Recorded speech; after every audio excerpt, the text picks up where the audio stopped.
Hello, and thank you for having me today.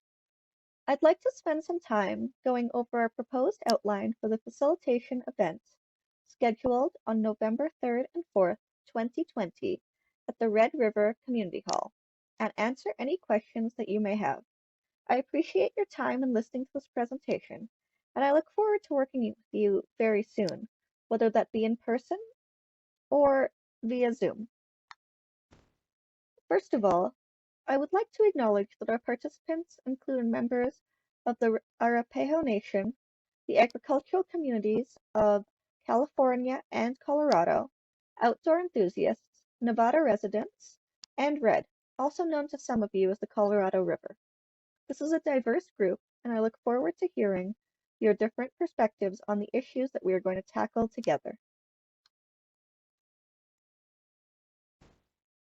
Here, I've provided an example of an icebreaker activity, which will be used at the beginning of our session. The purpose of this activity is to find commonalities between each other and to help us get more comfortable. When groups are familiar with each other, they tend to work together better and come up with interesting ideas that wouldn't have been possible otherwise.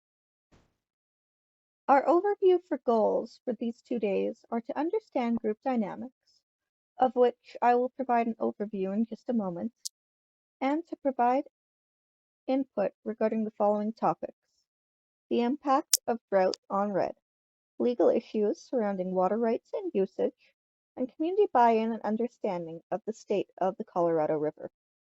This does not mean that we are looking for solutions, but more that we are evaluating those presented and discussing them together and in an informative manner.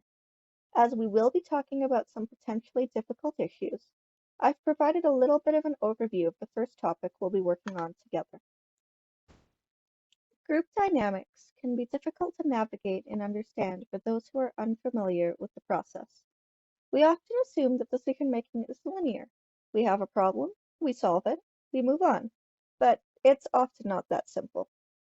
I'd like to take a moment to discuss how decision-making and group dynamics can be messy, but also lead to creative and unexpected solutions. When we start working on a new topic, ideas can start to flow quickly and freely. This is what we want. Familiarity and diversity are important here, although they may seem very dissimilar at first.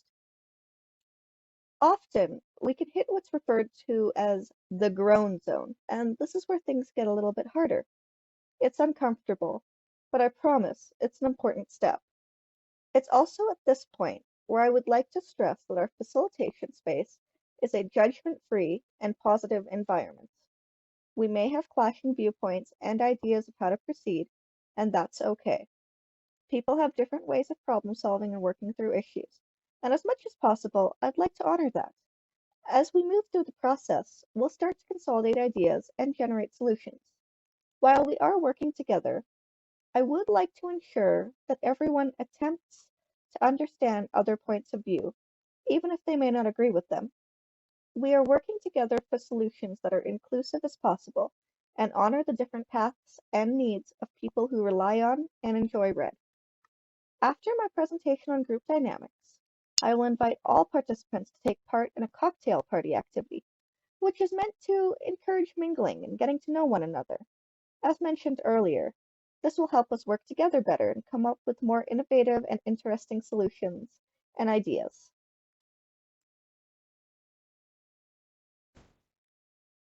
All group activities have their share of challenges.